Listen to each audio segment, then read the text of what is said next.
자, 보험친구닷컴. 요즘 건강보험공단에서 미등재된 신의료기술로 내가 치료를 받게 됐는데 내 실손보험에서 보장이 가능할까? 건강검진, 성형, 출산 관련 질환 등 이런 것들이 내 보험에서 가능할까? 보험이 궁금하신 분들이 많으실 겁니다. 그럴 때는 검색창에 보험친구닷컴을 검색하시거나 1844-0585로 전화를 주시면 됩니다. 이미 가입한 보험의 경우 뭐가 문제인지, 또 내가 가입한 보험은 어떤 장단점이 있는지, 보험에 관련된 그 어떤 질문이라도, 그 어떤 상담이라도 무료로 진행이 됩니다.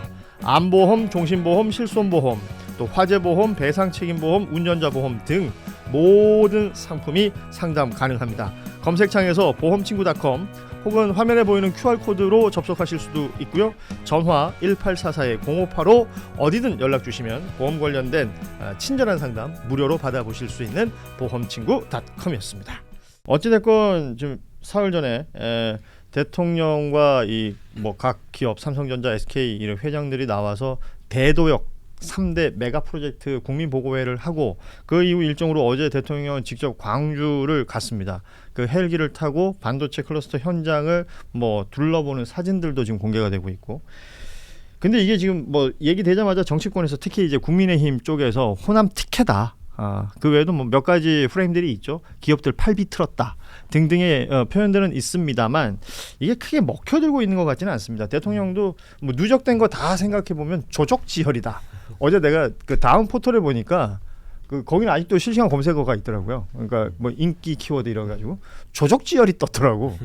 옛날에 저 퀴즈 아카데미 이후에 조족지혈 나 처음 본 것 같아요. 네.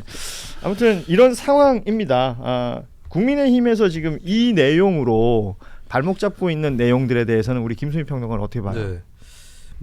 민주당 비판할 부분도 있고 국민의힘 비판할 부분도 있는데, 국민의힘 일단 얘기를 하자면, 제가 경북 구미 사람이라 출신이 국민의힘한테 더 화가 나요. 예, 사실 아무리 봐도 그러니까 반도체 물론 그 원래 인프라가 어느 정도 있는 지역에 가는 것이 이제 기업들도 원래 바라던 거였는데, 근데 저는 SK 하이닉스에도 따져 묻고 싶은 게 그 경북 구미 시민들이 SK 하이닉스 유치 운동을 했거든요. 근데 그때 SK 하이닉스에서 나온 말은 난방 한계선이 있다. 그렇지. 그 얘기 있었죠. 용인까지가 용인 밑으로 못 내려간다. 아하. 근데 왜 호남엔 가는 거야? 그거는 좀 항의할 만한 거고, 이제 구미에 반도체 관련 기업이 많이 있습니다. 또 공대도 있고 국립공대, 국립공고도 있고 그런 좋은 지역인데 놓치게 된 거죠, 정말. 근데 그래서 국민의힘한테 화가 나는 게, 호남이 소외됐었고 거기에 균형을 실어줘야 된다는 걸 부인하면 안 돼요. 예. 네.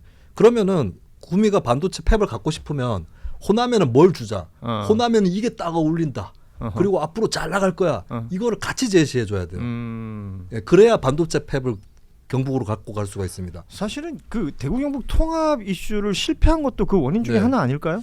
그렇죠. 근데 저는 대구 경북 통합은 서둘지 않는 게 맞다고 보긴 하는데, 근데 그것도 그거지만 어쨌든 전국토적인 계획이 있었나, 국민의힘이 대안 제시가 안 되니까 그래놓고는 하는 말이, 제가 어처구니가 없는 게, 김장호 구미시장이 김부겸도 책임져라. 이거는 마치 그 홍명보 감독 말고 예전에 국가대표 감독 물망에 오른 사람들 있잖아요. 예. 그 사람 찾아가가지고 한국이 32강 못 간 거 니도 책임 있다. 예. 이렇게 얘기한 걸. 아니 지금 떨어진 낙선자한테 약 올리는 겁니까? 그러면 다른 지역 사람들이 그러게 김부겸 당선시켜주지 그랬냐, 이 말밖에 안 나오는 거거든요. 저는 이 김장훈 구미시장 이름을 듣는 순간 갑자기 이승환 씨가 떠올랐어요. 그렇죠. 다 영광검색어가 됐고 그렇게 한심한, 그러니까 와, 저쪽에서 새는 바가지는 이쪽에서 새는구나.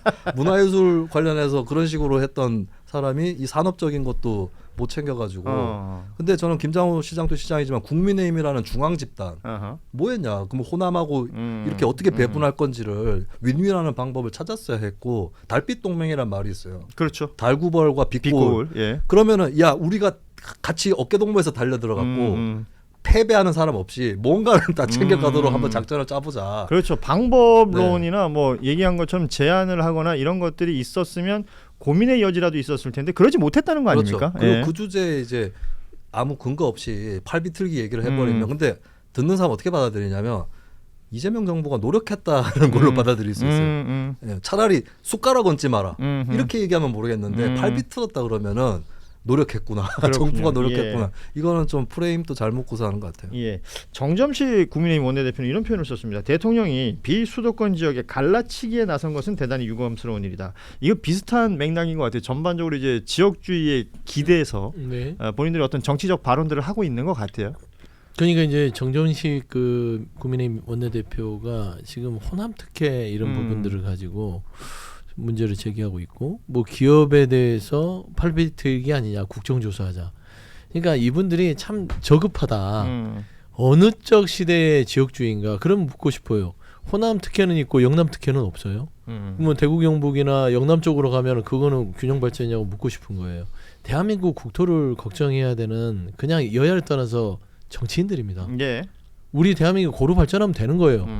호남에 반도체 공장을 클러스터를 지어서 폐업이 돌아가고 거기에 따지고 보면은 AI 산업에 대한 여러 가지의 인력 수요들이 생겨요. 그럼 호남 청년들만 일할 것 같아요?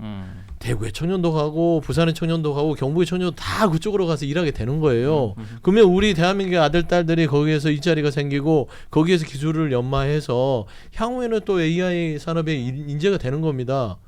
왜 호남에만 가면 호남 사람들만 일한다고 생각하는 거예요. 네. 그러니까 이런 생각을 가진 사람들이 그 원내대표를 하고 앉아 있으니 정치가 돌아가냐고요. 그러니까 전략도 참 이렇게 저급하게 뭐 아니, 판단이 근데 되는 거예요. 놀랍게도 예. 지금 우리가 얘기하고 있는 주제에 대해서 홍준표 전 대구시장이 가장 해안을 제시했던 것 같아요. 그 왜 앞에 놀랍게도를 왜 붙인 거예요? 아니 왜냐하면 사실 전 놀랍게네요. 그분이 사실은 여러 가지 갈라치기나 여러 가지 그분의 과거 발언과 관련해서 좀 여러 전례들이 가지 있는데. 전례가 네. 있는데 최근에 이분이 하시는 발언을 보니까 너무너무 합리적인 발언을 하시고 계시더라고요. 국민의힘 대구 예. 경북에 대해서 특히 네. 자업자득이라는 표현을 네, 아까 무슨 김수민 졸개들 평론가 이런 얘기와 표현을 지금 쓰면서. 이어지는 거죠.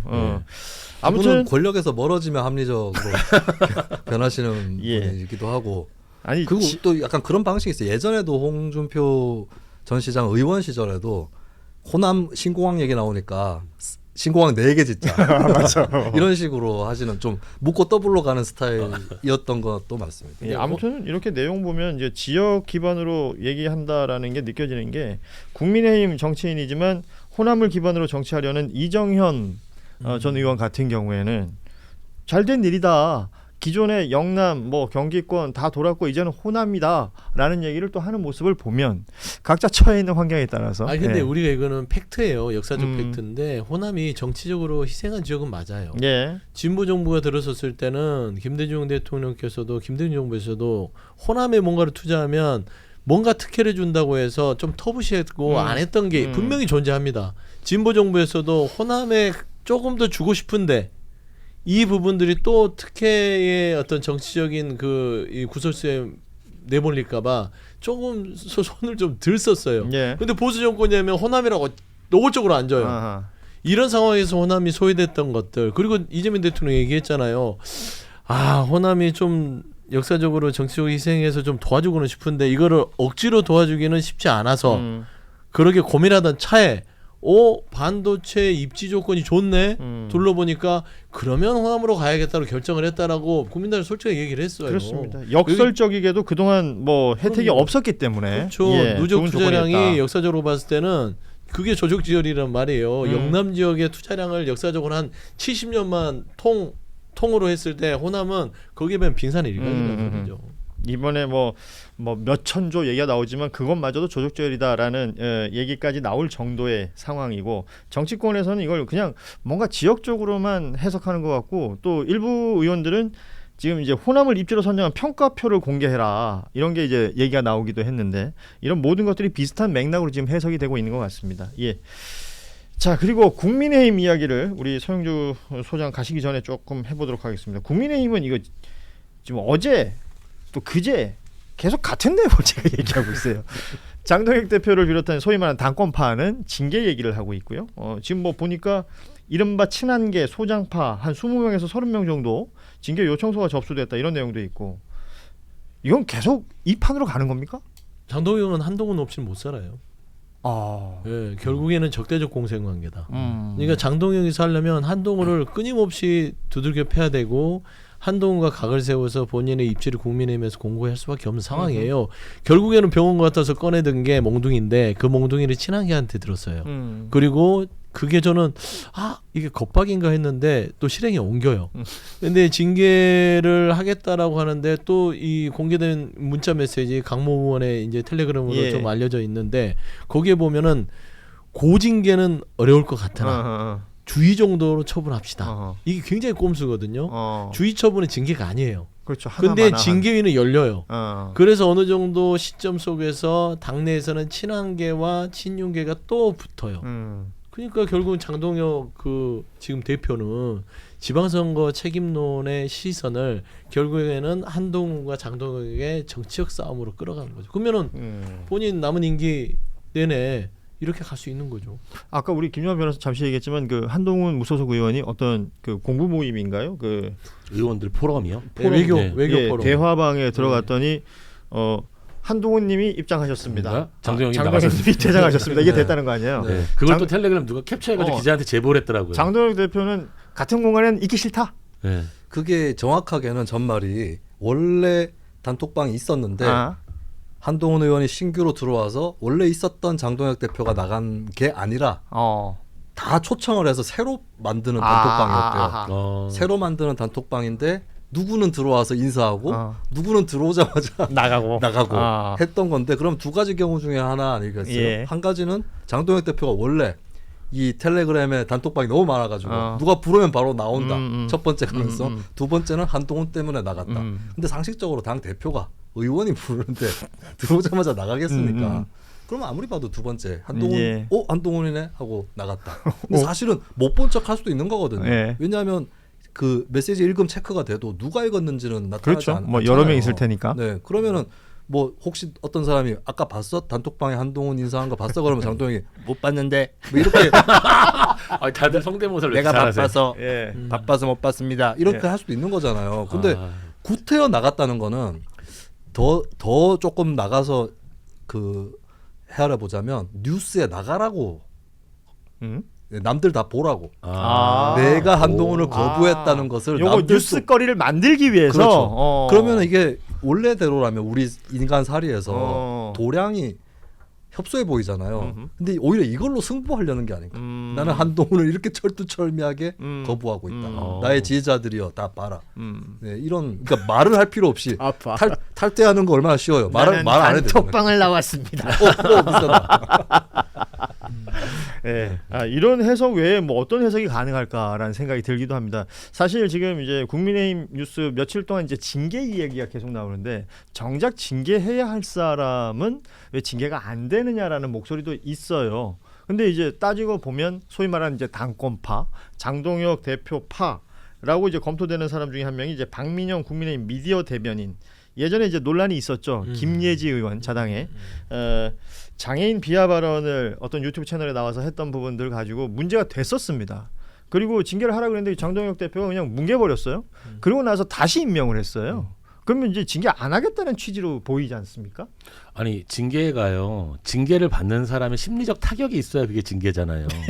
근데 징계를 받는 거를 오히려 즐거워하고 기뻐하는 이런 상황이 진정호 의원 되니- 같은 분들이죠. 징계해라. 예. 예. 이렇게 된 상황에서 이 경우는 지금 국민의힘의 그 당내 어떤 의사 구조가 망가진 거거든요, 완전히. 오히려 징계 대상자가 안 된 거를 서운해하는 그런 상황이잖아요. 여담이지만 예전에 KBS 노조, 그러니까 제 친한 친구가 KBS 기자인데 KBS 노조 활동을 한 사람, 참 많아. 예, 노조 활동을 한 사람들이 관련해 가지고 이제 그 경찰 수사가 들어간 적이 있는데.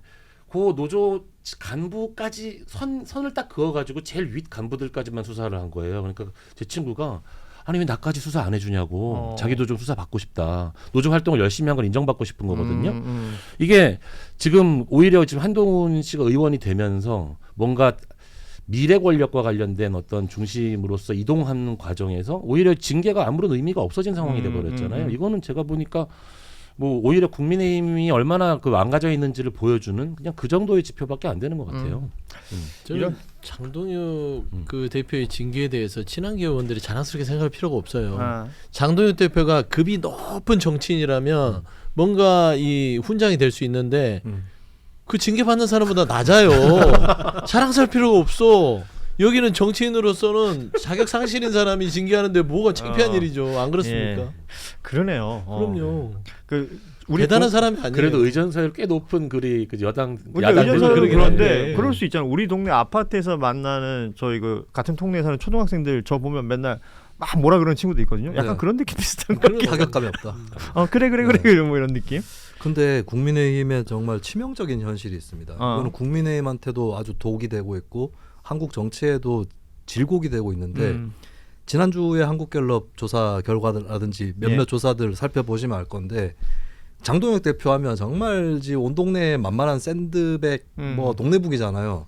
근데 국민의힘 지지층으로 딱 국한해가지고 물어보면 장동혁 대표직 유지해야 된다가 지지층에서 과반이 나와요. 그렇습니다. 예. 그러니까 저는 여기에 발목 잡혀서 한국 정치가 국민 혹은 무당층 이렇게 물어보면은 장동혁 대표는 절대 예. 그렇기 때문에 거기에 묶여 있는 국민의힘도 뭐 오세훈 시장이 아주 예외적인 사례인 거고, 그러니까 그나마 그 외곽 쪽에 있기 때문에 승리를 했던 거죠. 근데 지금의 국민의힘의 그 과반 지지층의 그런 성향 때문에 예, 말씀 중에 죄송한데 우리 서영주 그 소장이 뒤에 일정이 있으시다고요. 예. 그럼 오늘은 여기까지 함께 하고요. 예. 죄송합니다. 예, 고맙습니다. 수고하셨습니다. 자, 계속 말씀 이어가시죠. 예. 네, 그래서 이것 때문에 한국 정치가 다 발목이 붙잡혀 있다. 참 안타까운 현실입니다. 사실 그러니까 국민의힘의 이제 지지층 그리고 일반 국민들 간의 갭이 점점 벌어지고 있는 것 같다라는 생각도 듭니다. 어제 저희도 뭐 시사인에 그 6.3 지방선거 이후에 유권자 인식조사 관련한 내용을 전해드렸었는데 보수 차기 리더로 누가 적합하냐라고 물었을 때 뭐 그러니까 한동훈, 오세훈 뭐 이런 인물들이 뭐 20% 뭐 그 근처에서 숫자를 기록하고 있는데 장동혁 대표는 3%였어요. 네. 그러니까 그만큼 뒤에 쭉 벌어져 있는데 말씀하신 것처럼 당 지지자들한테 물어보면 과반 이상을 받는단 말이죠. 그러면 장동혁 대표는 어느 방향을 보고 달리겠느냐. 그렇죠. 예, 이런 것들이 또 정리가 되니까 좀 요 부분에 대해서도 좀 잘 살필 필요가 있겠고. 제가 세상이 많이 달라졌다고 느낀 게 제가 경북 구미에서 정치를 했잖아요. 예. 그때만 해도 예를 들어 박사모 회원이다 혹은 국민의힘 당원이다 이런 사람들 중에서도 지금 박근혜 대통령이 좀 잘못하고 있는데 뭐 유승민한테 그렇게 하면 안 되는데 뭐 이런 식의 얘기들을 많이 했었어요. 예. 근데 지금 국민의힘은 다 그냥 완전 그 꽉 막힌 사람들에게 다 장악된 거 아닌가. 예, 그런 생각이 좀 듭니다. 아무튼 이제 국민의힘이라는 정당의 향후 모습. 제가 지금 이 얘기를 왜 여러 차례 하는 것 같은데 며칠째 같은 뉴스로 반복되고 있다는 것은 다른 어떤 이슈가 발전성 있는 뉴스가 나오지 않는다는 거거든요. 원 구성 관련해서도 정점식 원내대표의 발언 몇 가지 외에 또 대변인들이 내는 발언 몇 가지 위에 별게 없어요. 그냥 안 들어갔다. 이게 답니다. 국민의힘의 정치 활동이라는 게 현재. 그래서 이 부분까지 한번 짚어봤고요. 자, 보험친구.com. 요즘 건강보험공단에서 미등재된 신의료기술로 내가 치료를 받게 됐는데 내 실손보험에서 보장이 가능할까? 건강검진, 성형, 출산 관련 질환 등 이런 것들이 내 보험에서 가능할까? 뭐 보험이 궁금하신 분들이 많으실 겁니다. 그럴 때는 검색창에 보험친구.com을 검색하시거나 1844-0585로 전화를 주시면 됩니다. 이미 가입한 보험의 경우 뭐가 문제인지 또 내가 가입한 보험은 어떤 장단점이 있는지 보험에 관련된 그 어떤 질문이라도 그 어떤 상담이라도 무료로 진행이 됩니다. 암보험, 종신보험, 실손보험, 또 화재보험, 배상책임보험, 운전자보험 등 모든 상품이 상담 가능합니다. 검색창에서 보험친구.com 혹은 화면에 보이는 QR코드로 접속하실 수도 있고요. 전화 1844-0585 어디든 연락 주시면 보험 관련된 친절한 상담 무료로 받아보실 수 있는 보험친구.com이었습니다.